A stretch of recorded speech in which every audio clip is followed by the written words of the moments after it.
Yang pertama,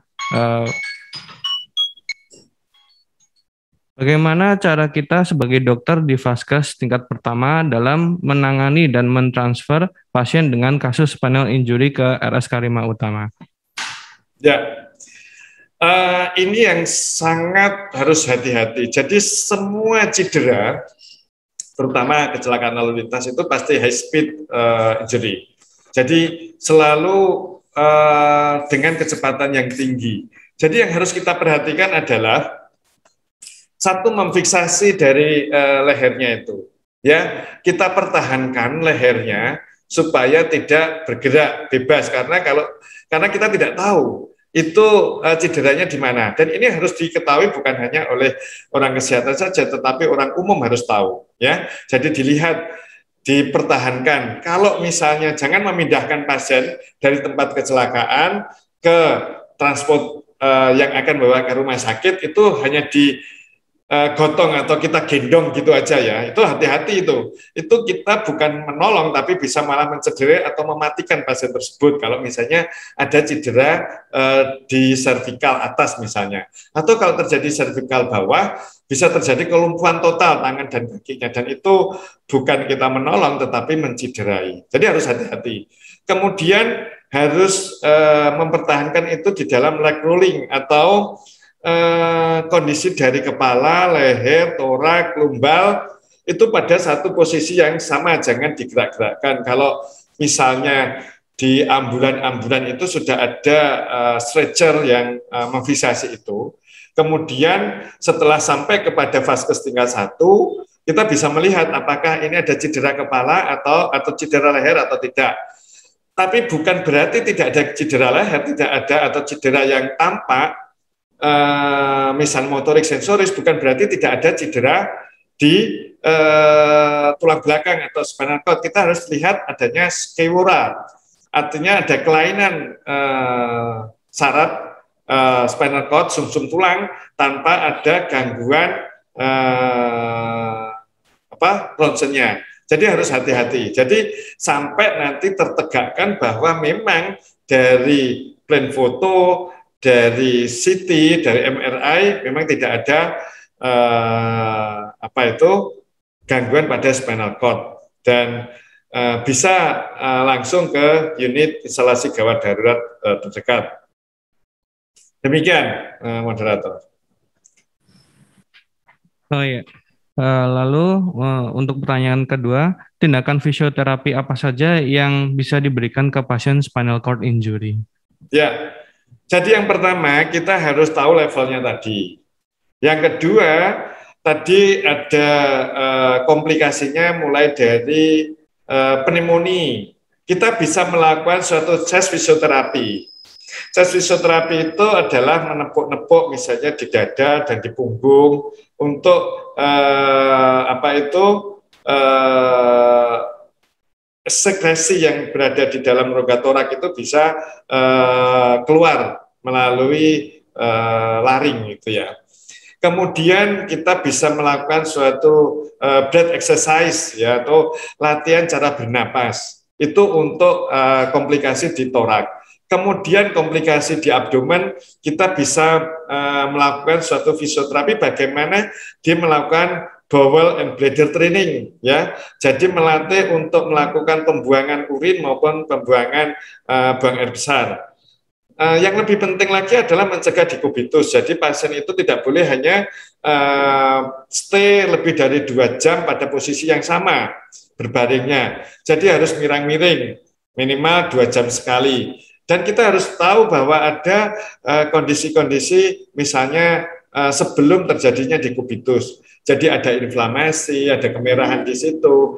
Kemudian kalau kemerahan kalau berterusan itu nanti menjadi kehitaman, dan itu kita harus curiga. Jangan sampai terjadi suatu dekubitus. Karena adanya dekubitus itu menunjukkan adanya suatu level dari keperawatannya di situ itu bagaimana. Kalau terjadi dekubitus berarti physical care-nya itu kurang bagus ya. Kemudian yang lebih penting lagi juga adalah mencegah terjadinya spasticity dan kontraktur. ya. Karena apa? Kalau sudah terjadi kontraktur, itu sulit nanti kalau misalnya spinal cord-nya itu sudah kembali, misalnya sudah mulai ada motorik dan sensoriknya itu, kalau terjadi kontraktur, itu nanti tidak bisa digunakan lagi fungsi yang memang seharusnya ada, dan itu harus melakukan surgery, mungkin melakukan suatu lengthening atau release daripada tendonnya. Demikian, Dr. Dio. Ya, untuk pertanyaan selanjutnya, kira-kira berapa bulan cedera tulang belakang yang konservatif saja? Jadi bila di korset, kira-kira berapa bulan korsetnya bisa dilepas? Oh, jadi begini, external support, baik itu pakai POP ataupun GIP ya, kemudian bisa juga pakai ortosis. Kita itu harus melihat, yang pertama harus kita tentukan apakah ini fraktur stabil atau tidak.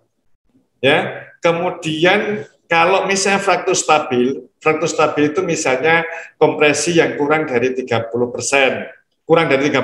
ya. Jadi bagian anteriornya itu kurang dari 30%, itu biasanya kalau sudah tidak nyeri dan sudah lebih dari 3 bulan, maka itu mungkin bisa dilatih yang dari GIP menjadi TLSO. Setelah TLSO nanti mungkin hanya bisa pakai apa itu korset.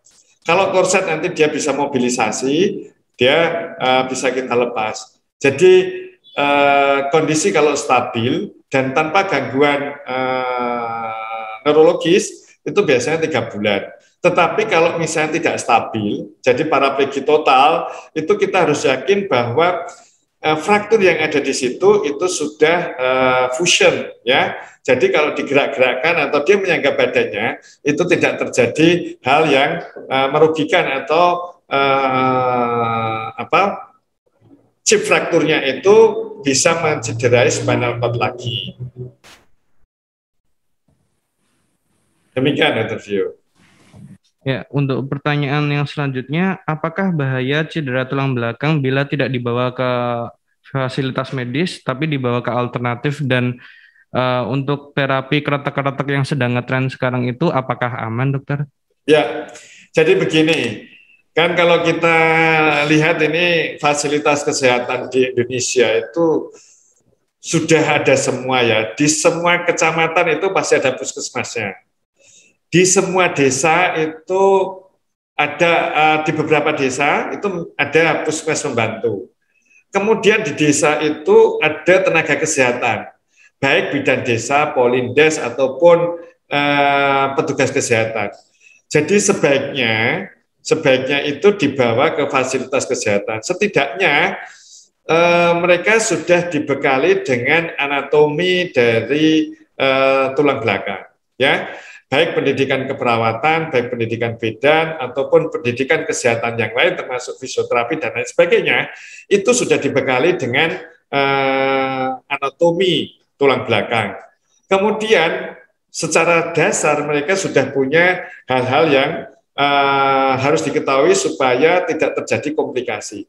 Komplikasi-komplikasi di tulang belakang itu kan tadi dari pneumonia pada paru, kemudian gangguan kardiovaskuler, jadi pembuluh darah dan jantung, gangguan di organ-organ pencernaan atau organ abdomen, juga pada muskuloskeletal atau tulang, sendi, dan otot. Jadi komplikasi yang terjadi itu bisa menyebabkan suatu kematian. Jadi lebih wise, lebih bijaksana kalau misalnya dibawa ke fasilitas kesehatan. Fasilitas kesehatan klinik Pratama, klinik rawat inap, itu sudah ada di mana-mana. Dan mungkin di satu desa itu bisa lebih dari 1 atau 2. Jadi tidak bijaksana kalau misalnya membawa ke sesuatu yang tidak ada dasar ilmu kesehatannya. Dan tadi disebutkan chiropraktik ya. Chiropraktik itu harus tahu anatominya, walaupun misalnya nyeri boyok, kemudian ada gangguan-gangguan tulang bengkok dan lain sebagainya, kita harus melengkapi dengan diagnostik. Jadi misalnya foto ronsen, CT scan atau MRI, sehingga tindakan chiropraktik itu adalah melenturkan dari ligamen di sekitar apa itu tulang belakang, sebenarnya seperti itu. Jadi spasme itu melakukan dirilis dengan suatu gerakan-gerakan chiropraktik. Tetapi kalau sudah skoliosis, anak umur yang mungkin secara anatomi tulangnya itu sudah berubah, sudah terjadi deformitas, itu tidak akan berpengaruh apa-apa. Hanya mengurangi, mungkin spasmenya akan dikurangi, itu bisa. Jadi peranannya hanya di situ. Tapi harus hati-hati bahwa kalau terjadi penjepitan pada spinal cord atau pada sumsum tulang itu, kalau dilakukan tindakan manuver pada tulang belakang, itu bisa berakibat yang fatal. Jadi tetap harus hati-hati. Demikian. Ya, karena waktu sudah habis, maka sesi tanya jawab untuk materi pertama kita cukupkan. Terima kasih ya dokter atas materi dan jawabannya, dok. Terima kasih. Kurang lebihnya mohon maaf, dok. Assalamualaikum warahmatullahi wabarakatuh. Waalaikumsalam warahmatullahi wabarakatuh. Baik.